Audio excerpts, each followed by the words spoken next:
Thank you for that warm introduction. Yes, I do have a Pomeranian Chihuahua, and she does have an appalling sense of entitlement.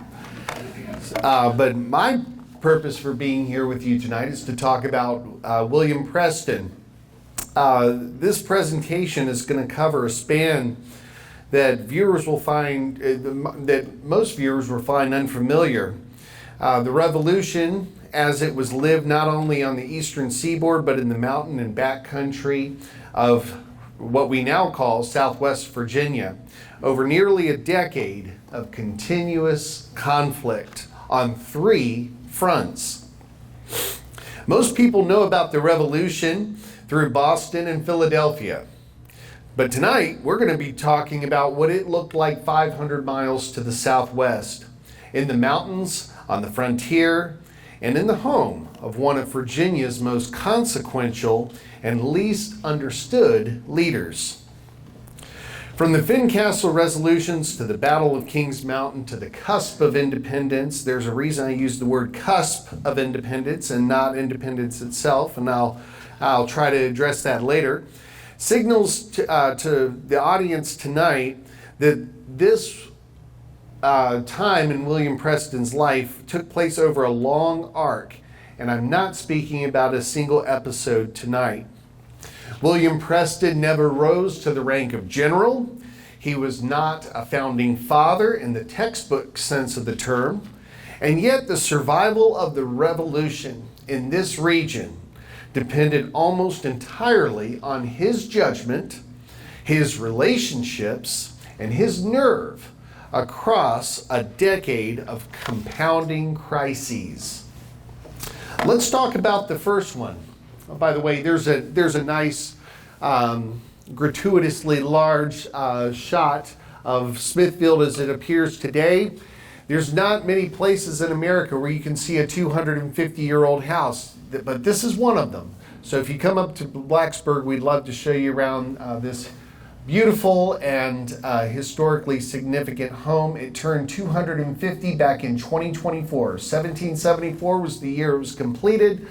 2024, we celebrated and observed 250 years of that historic home. And I have been asked the question several times already tonight. Is it part of the Virginia Tech campus? No, it's surrounded by Virginia Tech's campus. The 8 acres that historic Smithfield sits on now is the last 8 acres of tens of thousands of acres that William Preston owned at the time of his death in 1783. Let's talk about the first phase of William Preston's time at Smithfield. The year 1774 was a very action-packed year for William Preston. It was the year that he completed his house Smithfield, and it was to be the seat of one of 3 plantations that he owned. This is where William Preston's story as a military and political leader truly begins. Let's set the stage. The year 1774, the house has just been completed. Mrs. Preston told her husband in no uncertain terms, "Sir, I am not moving our children down to that new house until I am satisfied that a stockade wall has been built around it." You see, she knew that 19 years before, the area that we now call historic Smithfield, or the campus of Virginia Tech, bore witness to the so-called Draper's Meadows Massacre, and a raid by a Shawnee war party that resulted in the death of several people. Maybe you've heard the story Follow the River that features Mary Ingalls. Well, all of that went down at what we now call Smithfield and the Virginia Tech campus 19 years before he completed this house. And Mrs. Preston, now knowing this episode from her husband's life, by the way, he narrowly escaped that attack with his life because he had been sent off by his uncle on an errand prior to that attack being received. So he was away when that attack occurred.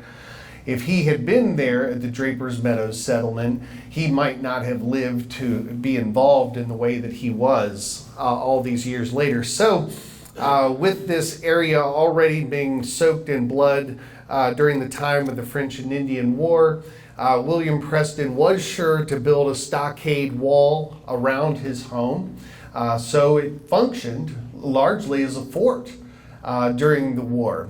During the war, Mrs. Preston had militiamen encamped in her cellar. She had them out on her lawn. She had to feed men. There were stockpiles of munitions.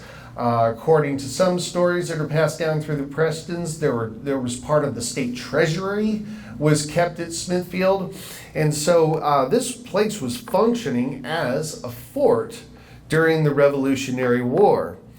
But during Lord Dunmore's war, William Preston sat that one out, because no sooner than he had moved his wife in 1774, by the way, she was 8 months pregnant with their 8th child. She had 7 little ones in tow, and she moved into that house as the mother of 7, pregnant with her 8th.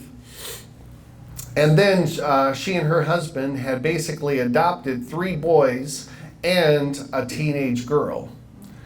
And just as soon as she moves into that house, she gives birth to her 8th child. His name was James Patton Preston. And she immediately took sick with cholera after delivery. And she was brought nearly to the point of death. She was not expected to live through that. But not only did her husband stay back from participating in Lord Dunmore's war, he stayed back with her, nursed her to health, and she went on to deliver 4 more children in that house. And outlive him by 40 years and run all 3 plantations in trust, even though during her marriage to William Preston, she could be considered the legal owner of none of them. Pretty impressive lady in her own right. But now let's turn our focus back to Lord Dunmore's war. It's 1774, the Revolution has not yet started, and the frontier of Virginia is already at war. As the county lieutenant of what was then Fincastle County, a territory that encompassed most of what is now Western Virginia, all of present-day Kentucky, up into the Great Lakes region and back down, William Preston was the chief military and civil organizer for the entire frontier. Virginia frontier, that is. When Lord Dunmore, our last royal governor, ordered the campaign westward in an expedition against the Shawnee, he relied on William Preston to hold the home counties while the fighting force marched out for this precipitous battle against the Shawnee and their Mingo allies. Preston's own words reveal something important about both the man and the moment. When the Mingo raids gave Virginia a pretext to go to war, he didn't reach for caution. He wrote, quote, "The opportunity that we have so long wished for is now before us." He urged men to join with promises of revenge and plunder against the Shawnee and the Mingo for their years of depredations against Virginia's frontier settlements. This is not the language of a reluctant warrior. It is the language of a frontier leader who understood that land, war, and politics were inseparable. The Battle of Point Pleasant was the only major battle of Lord Dunmore's war. It occurred on April the 10th, 1774. It was the only engagement. It was the decisive engagement, a full day of brutal fighting at the confluence of the Ohio and the Kanawha rivers at what we now call Point Pleasant, West Virginia. For those of you who are cryptozoology fans, it's also the Mothman place, if that helps you place it. This is where Colonel Andrew Lewis and his force defeated the Shawnee and Mingo under Chief Cornstalk. Preston was not at the battle. As I said before, he was back at Smithfield nursing his sick wife to health. But William Preston's organizing work made the Southern Army possible. The strategic result of this one battle was enormous. The Shawnee were pushed north of the Ohio River, and the western frontier remained quiet for the first 2 critical years of the American Revolution. That quiet gave the colonies the time they needed to debate and declare independence. Without Lord Dunmore's war, the Revolutionary War's opening years on the frontier may have looked very different. Preston was also the county surveyor for Fincastle County, and he was also a land speculator as the CEO of the New River Company. So in the midst of all the things that he had going on militarily and organizationally involving frontier Virginia, he was also a land speculator and a surveyor. And the first major settlement efforts outside of the bounds of Great Britain's North American 13 colonies went through Smithfield. So, if you've ever lived in Wyoming, or you call California your home, or maybe you have visited American Samoa, or you know someone from Puerto Rico, those lives have been touched by American expansionism and the first settlement efforts expanding outside of the realm of the 13 original colonies went through William Preston and his house. So this was a very historically significant place. As a land speculator, William Preston would get massive tracts of land from the crown. He would divvy that land up into parcels, and then he would sell it to individual settlers, and he would encourage their settlement out in the frontier. Everybody won in an arrangement like this. The settler won because now he had land and he had opportunities that he would certainly not have back in Europe. The land speculator won because people like William Preston would sell this land and they got to pocket the money that they made off the transaction, as long as they gave a kickback to the royal governor out in Williamsburg. But back then, you see, politicians had the decency to do that kind of thing out in the open. And that was how business was transacted in the days of the British Empire.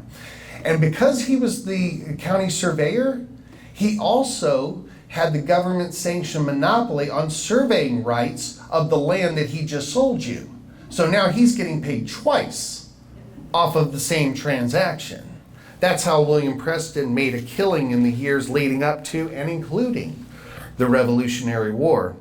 Preston's survey parties along the Ohio River were sometimes a trigger for the conflict. He had been sending deputies to establish Virginia's land claims also in a new county that opened up in 1776. It opened up the same year as Montgomery County, where Smithfield is now located. And the name of this county that opened up in 1776 was so large that it nearly touched the Great Lakes in the north. And it did reach the Mississippi River in the west. And the name of this new county was Kentucky. It comes from a Wyandotte phrase. It means where the green pastures are. The encroachment of English speakers onto lands. Now, keep in mind that they're crossing the Appalachians to settle this land. These are lands that the Shawnee, the Mingo, and the Cherokee thought were rightfully theirs after the French and Indian War ended, and the proclamation of 1763 assured them that English speakers would not be crossing over the Appalachians to settle on their lands. But what the proclamation of 1763 that King George II released actually said was that we will not allow our subjects to cross the mountains until our further pleasure be made known. So in other words, this is going to be the way of it until we decide that we've changed our mind. And now the British Empire was changing its mind. And one of the biggest investors in these land companies that were crossing settlers over into what we now call West Virginia and what we now call Kentucky was the royal governor himself. And so the British government was in on the take too. But while all of these things were going on west of the Appalachians, William Preston tried to play the role of a peacemaker. He very capably played the role of an organizer, and he very capably played the role of a land speculator. That complexity is a big part of who he was. And sometimes he used harsh tactics against his political enemies, whether they be Native Americans, whether they be English speakers who sided with the British as opposed to siding with the cause of independence. William Preston used the tactics that he thought would bring about the best chances of success for what his goals were. And so he could use tactics that were absolutely brutal, and he could also be very fair-minded and very justice-oriented. It just depended on what his objective was. And speaking of objectives, let's talk about another thing that he was involved in. The Fincastle Resolutions of January 1775. A declaration before the Declaration. What do I mean by that? Well, the transition from Lord Dunmore's war to the Fincastle Resolutions is one of the most striking pivots in the entire story. The same men who had just spent the fall of 1774 fighting the Shawnee on the Ohio River gathered 6 weeks later in January of 1775 and put their names to what may be the most radical political document yet produced by any American colonists. The meeting took place on January the 20th, 1775. We don't know this for sure, but it probably occurred at James McGavick's Tavern at Fort Chiswell in what is now Wythe County. 15 men were named to a committee, including Preston, William Christian, Evan Shelby, William and Arthur Campbell, William Ingalls, and others who will appear again and again throughout this presentation. What made the Fincastle Resolutions unique among all the county resolves of this era was their explicit promise to resist to the death British tyranny. Other Virginia counties had passed similar resolutions in 1774, but the Fairfax resolves are justly famous. The Fincastle document was the first adopted statement by any colonist anywhere that pledged armed resistance, lives on the line, to preserve political liberty. Patrick Henry's Liberty or Death speech was 2 months into the future. And by the way, the Fincastle Resolutions predated the Declaration of Independence by 18 months. Nobody else in the colonies were forming committees that were coming up with such inflammatory language as we find in the Fincastle Resolutions. The key quote from the document is worth savoring. Quote, "Even in these remote regions, the hand of unlimited and unconstitutional power hath pursued us, to strip us of that liberty and property which God, nature, and the rights of humanity have vested us." These were not armchair backwoodsmen philosophers. These were men who had just come home from a war. Preston's particular focus as a committee member in the enforcement of the Continental Association's trade boycotts against British goods. He was also acutely aware of what unchecked parliamentary power would mean for men who had already staked their lives and fortunes on the western frontier. The threat was not abstract to him. The connections within this group of 15 men are remarkable. William Christian was a brother-in-law to Governor Patrick Henry, our first governor. Several others would become Henry's brothers-in-law within the decade. These were not isolated frontiersmen. They were deeply connected to the colony's political leadership, and their words carried weight in both Williamsburg and Philadelphia. A useful closing observation for this particular slide here would be to say that the original document has been lost. We only know of its existence from a publication in Alexander Purdy's Virginia Gazette on February 10, 1775. Even the question of whether the 15 members actually physically signed it remains unsolved. History is sometimes like that. The most important things leave the lightest paper trail.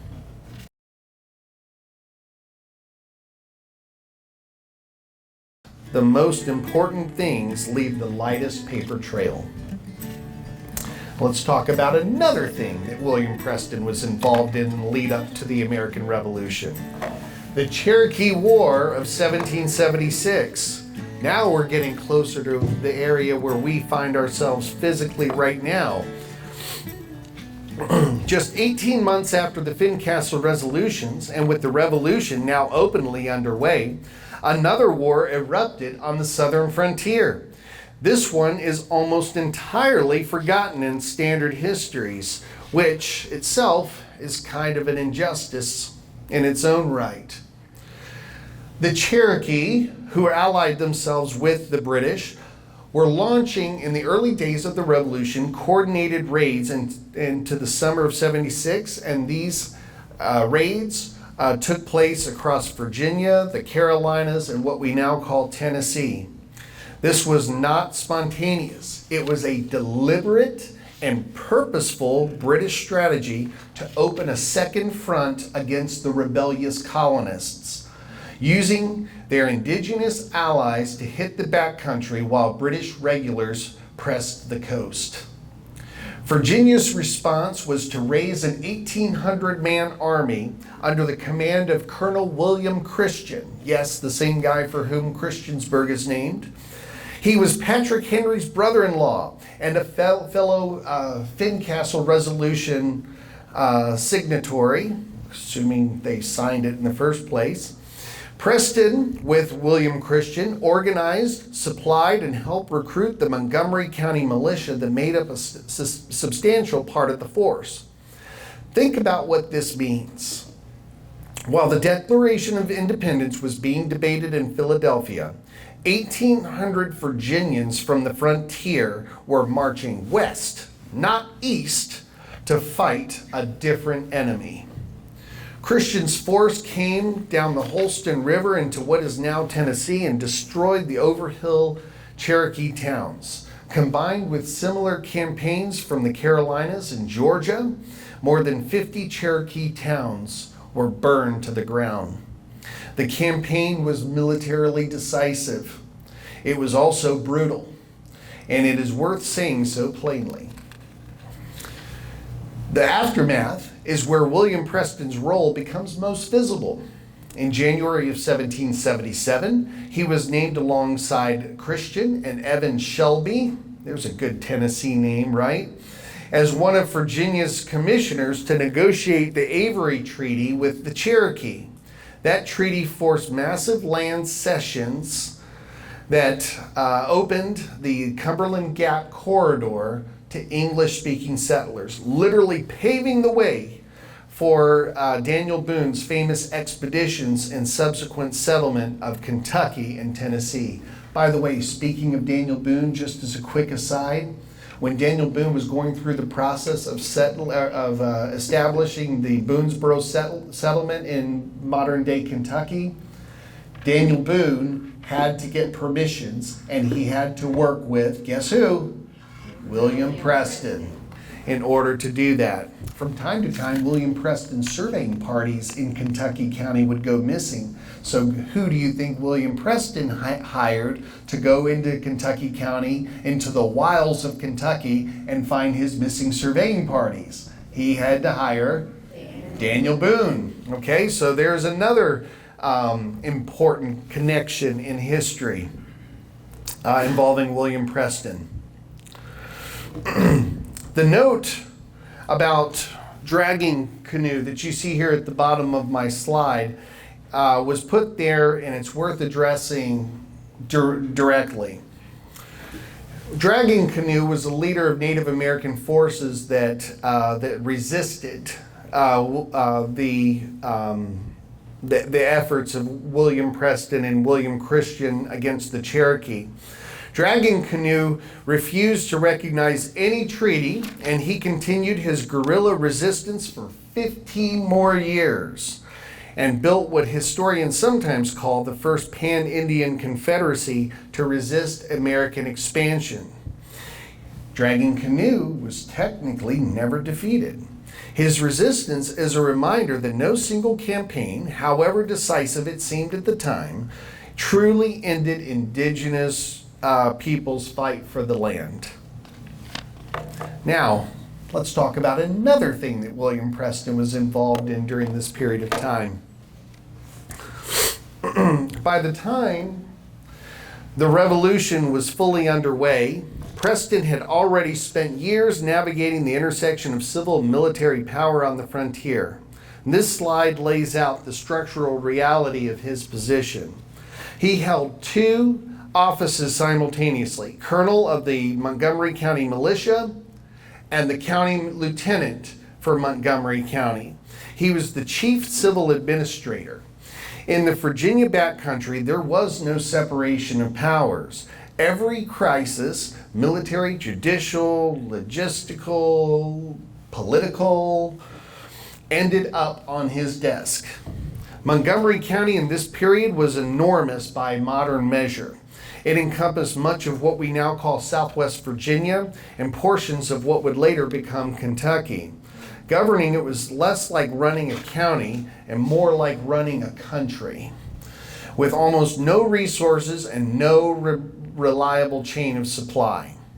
His correspondence with Governor Thomas Jefferson during this period is one of the great documentary records in the backcountry revolution.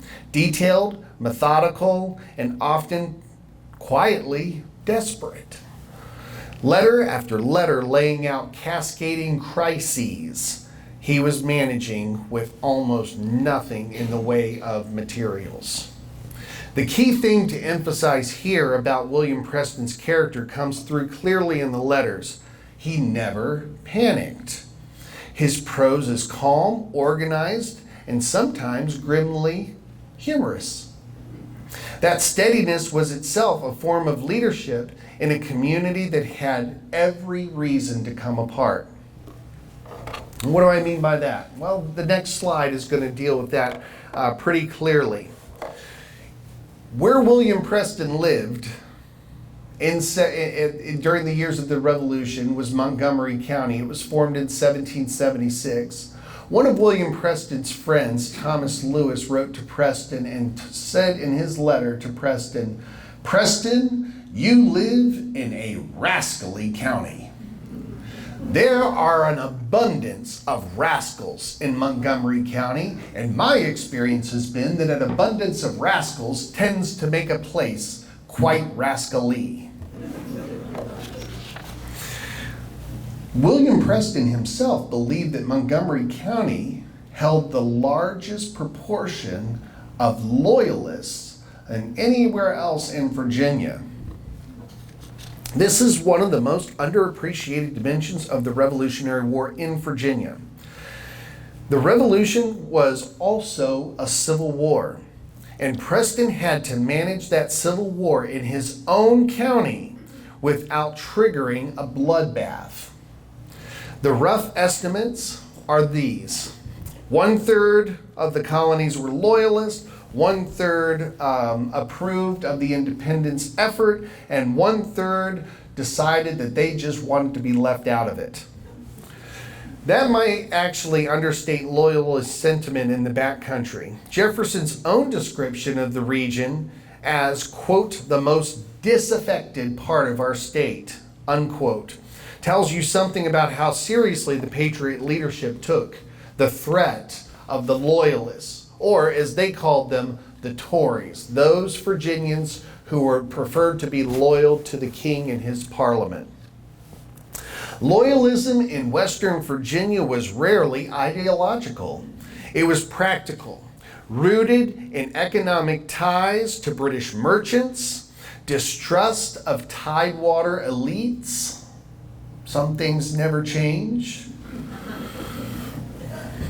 Tidewater elites who had long dominated Virginia politics, and above all, the lived experiences of watching the Crown spend money protecting frontier settlers from Indian raids while the Continental Congress was perpetually broke. William Preston understood that you cannot govern a region by alienating half of the population.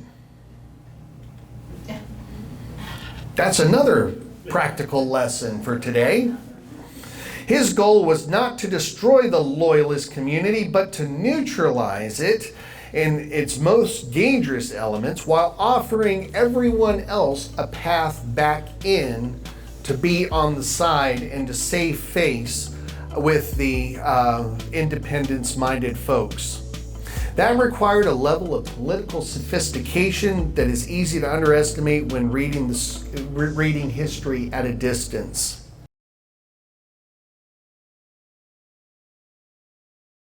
That is easy to underestimate when reading history at a distance. But why were these Western Virginians so inclined towards loyalism? Well, it's complicated. This slide is an invitation to empathize, not to sympathize with the British Crown, but genuine understanding of why ordinary people made the choices they made in a time of extreme uncertainty.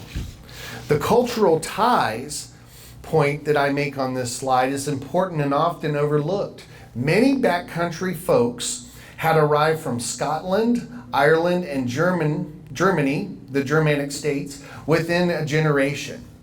Their relationship with England was already fraught with peril. Some Scots-Irish settlers in particular carried memories of English oppression in Ireland and Scotland, which actually cut both ways.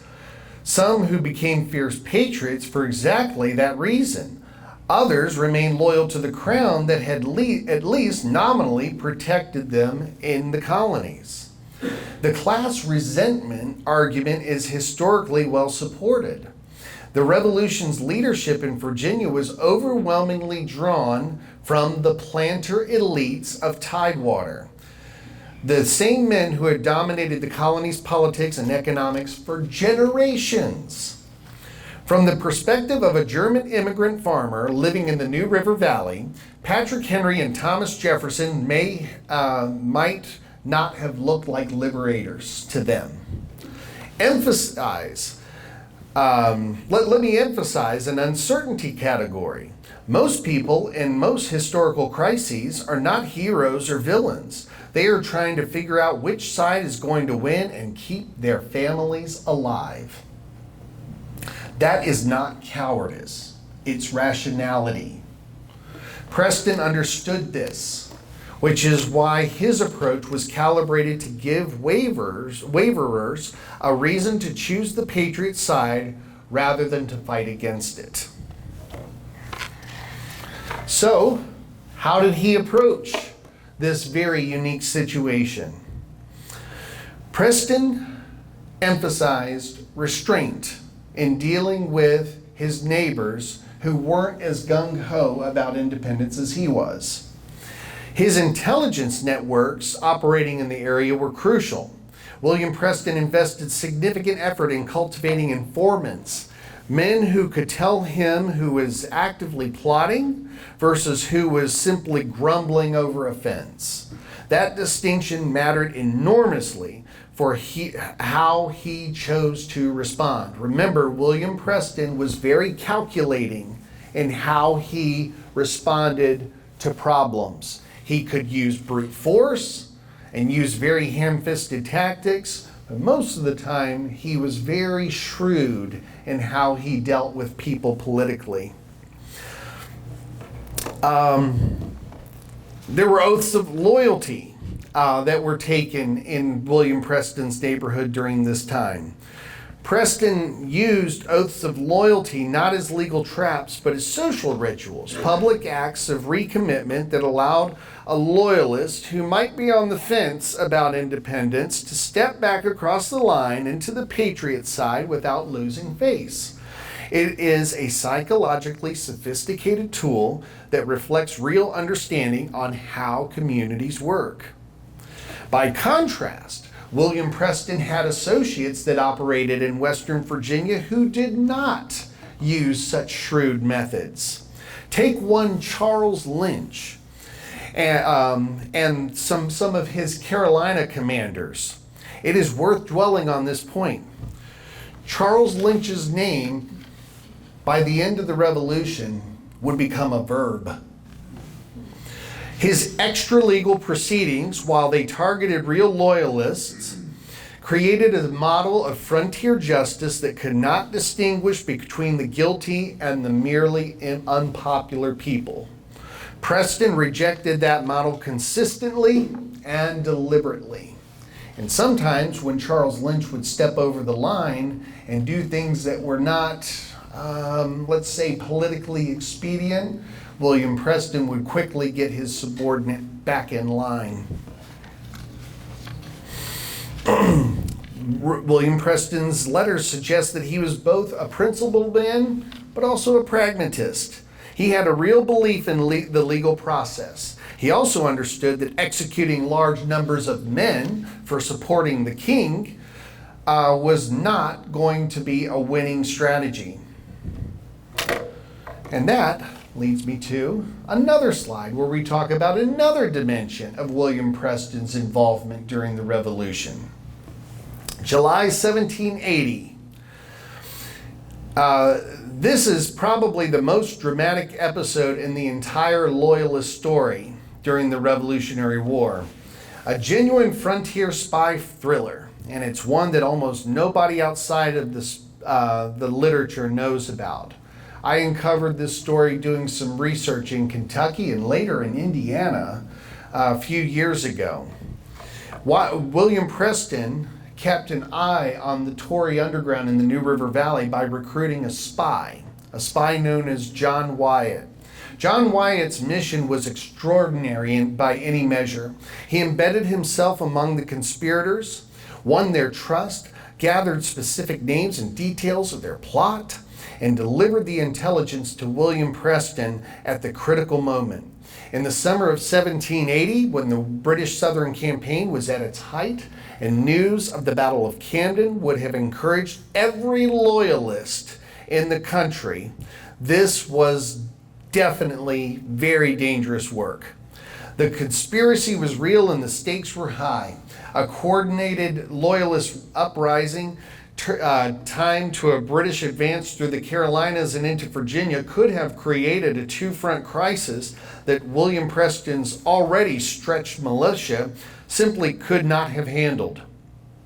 The timely intelligence brought to William Preston by an effective spy network may have been the difference between order and chaos in Western Virginia in the summer of 1780.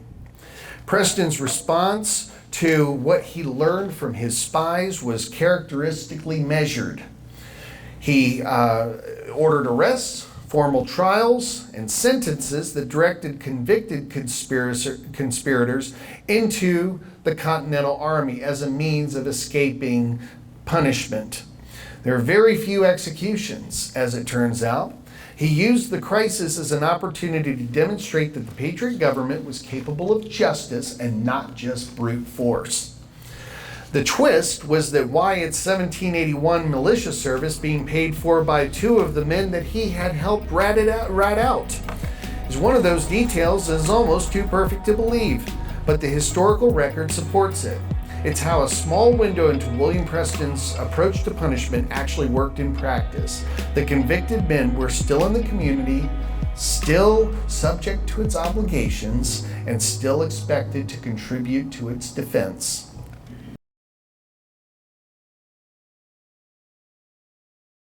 To its obligations and still expected to contribute to its defense.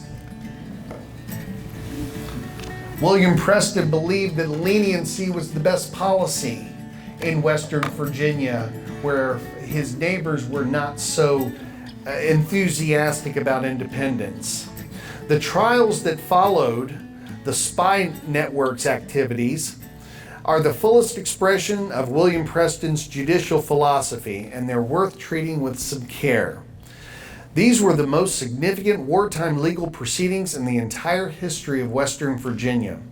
Preston insisted on documented evidence and formal hearings. He wanted defendants to be able to bring witnesses to their cause. These were not kangaroo courts that he oversaw.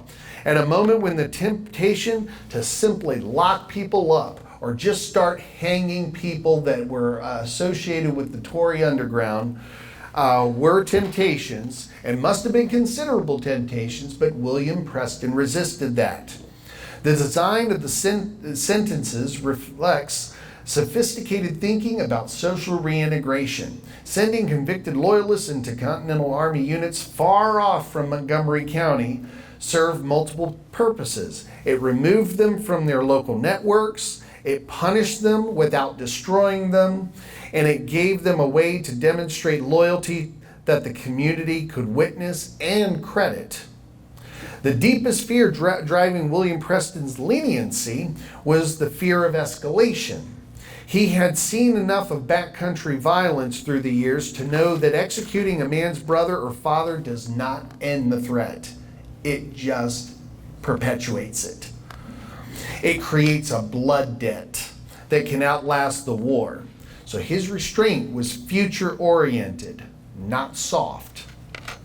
This is the kind of leadership that almost never gets celebrated by the histories. There is no glory in refusing to execute someone. There is no monument to the trial that didn't become a lynching. But the community that came out of the revolution with enough internal cohesion to function was in no small part a big part of Preston's wartime achievements. By the way, we're getting into the straight stretch here. We're nearly done. So thank you for hanging with me. While William Preston was managing the Loyalist threat, the frontier itself was actively under assault. The Indian raids of the Revolutionary period were not background noise. They were a constant lethal pressure on the communities he was trying to hold together.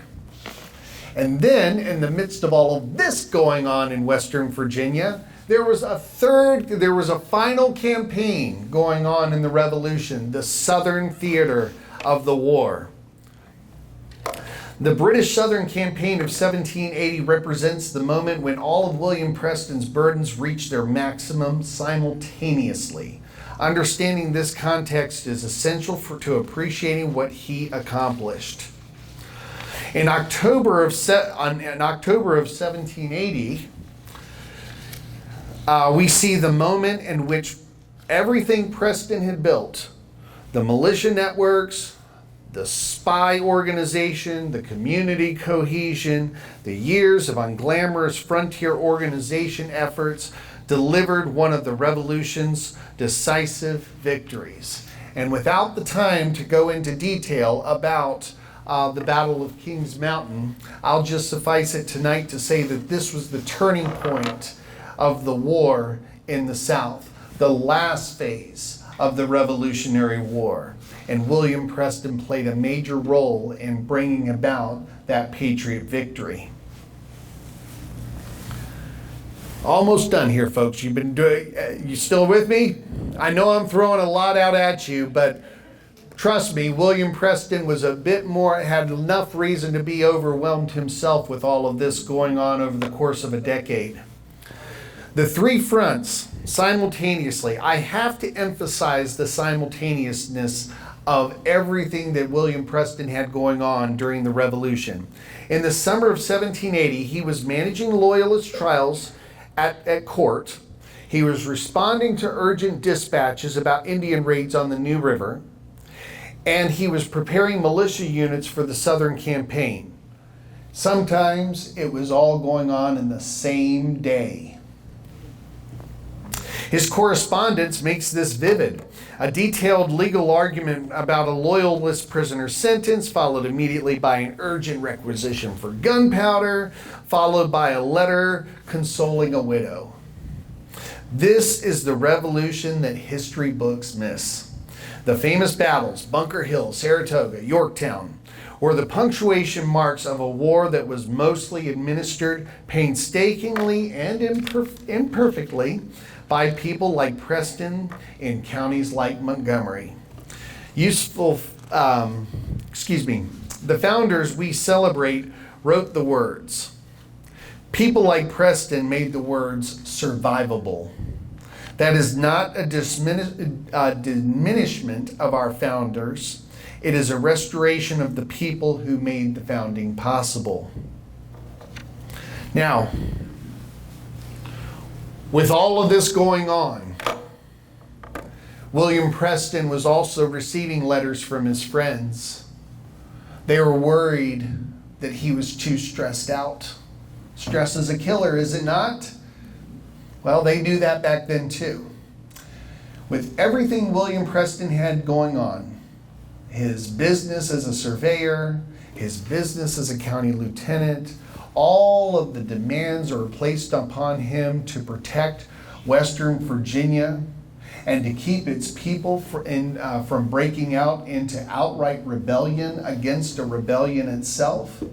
All of the things that he had going on led to, we learned from letters from his friends, a lot of stress eating and drinking. And his friends towards 1781, 1782, 1783 are writing to him and they're telling him, we're really worried about your well-being. You're taking on a lot of stress and we hear that your heart is not in good shape. And that leads directly to the death of William Preston. What William Preston built came with an incredible cost, and what it means to tell his story very plainly. June the 28th, 1783, Lord Cornwallis has already surrendered the previous fall, and the last major campaign of the Revolutionary War was over. As a matter of fact, we would not see any more major battles until the Treaty of Paris ended the war in the fall of 1783. But for the time being, William Preston was still the county militia commander, and he had to keep the militia in a constant state of readiness for whatever challenges might come up in the future, even if the British were not going to be one of them henceforth. It was a hot day.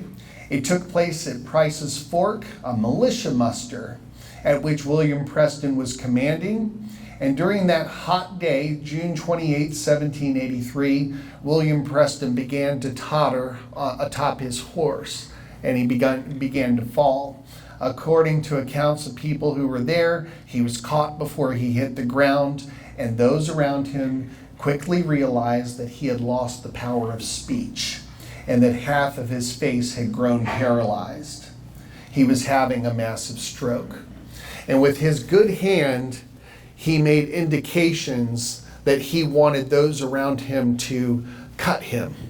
Not because he wanted to bring about a quicker end, but because he thought bloodletting would help his situation. For whatever reason, they didn't do it. But they did bring his wife, Susanna Smith Preston, to his side, and she was there with him, holding his hand as he breathed his last.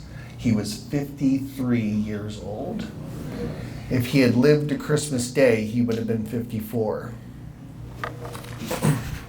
The dynasty argument for William Preston is genuinely impressive. William Preston and his wife were both very well-educated people. Mrs. Preston's private tutor, her private teacher, was the Reverend Patrick Henry, who was the uncle to Governor Patrick Henry. She and her husband both believed that their children, regardless of their sex, were entitled to the best education that their parents could give them. And so they were, in his will, William Preston left an equal amount of money to each of his sons and daughters for their educational benefit. There was one child who was left out. And by the way he speaks in his will, she probably had a disability. But other than that, all the boys and all the girls were seen to insofar as their education was concerned. So it should come as no surprise that William Preston's children, grandchildren, and great-grandchildren were involved in the founding or the major expansion efforts of 30 different colleges and universities in the United States. Not the least of these was Virginia Tech. I can tell you more about that if you'd like, but let's just suffice it to say that the Prestons had a large hand in the founding of Virginia Tech. And interestingly enough, remember that first child that was born at Smithfield back in 1774, James Patton Preston? He would go on to be elected governor of Virginia, and he was the governor that signed the legislation that made the University of Virginia a state university. So I'm going the long way around the barn to say that both Virginia Tech and UVA, these great rivals, are in a manner of speaking born out of the same house. Historic Smithfield is today surrounded by the Virginia Tech campus, a physical reminder of the connection between his family, the land, and the university that grew out of them both. The proximity is not incidental. It is the story of Smithfield. But the full legacy of Smithfield requires saying what is hard to say. Despite all of his achievements, William Preston built a lot of his wealth on the backs of enslaved people. The first 16 were bought off of a slave ship in Maryland called the name of the slave ship was the True Blue. It was 1759, 2 years before he married Susanna. Over the following century, more than 200 people that we've been able to identify, 216 to be exact, 216 people were enslaved at Smithfield and the plantations it spawned. Their labor cleared the land, built the house, fed the family, and made everything else possible. William Preston was a man of his time and also a man ahead of his time, sometimes in the same breath. The honest work of a place like historic Smithfield is to hold all of that at once. The courage and the cost, the achievement and the injustice. That is not comfortable history, but it's a true one. Thank you.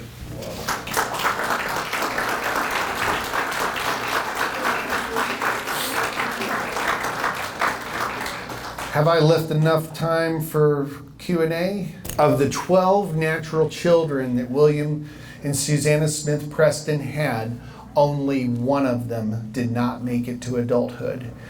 She was an adolescent.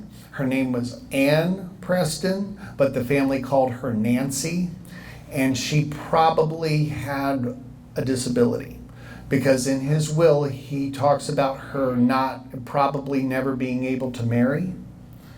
And so he told his children, you are each your sister's keeper. And if you want to stay in my will, when I'm gone, you will each give her 25 pounds per year for her maintenance. And so she probably had a disability because he takes it for granted in his will that she would never marry. Well, she never grew up because she took sick with smallpox in 1782. When she died, it was said that William Preston never again laughed at a joke or cracked a smile. And he died the next year, in 1783. Not so much with ticket sales. What we make in ticket sales throughout the entire open season, I can't pay my winter electric bills with. Okay, so how does it do it? With donations, with grants, with the support of its community. Because if it does not have those things, it will not survive. And that's why we need donors. So that's the reason I come all the way down here, because we need donors. We don't get to where we need to be just by passively sitting by and not making the public aware of what we need. If our museums are going to survive in a post-COVID era, then the localities and even the region, that includes you all, are going to have to step up and support these sites, because once they're gone forever.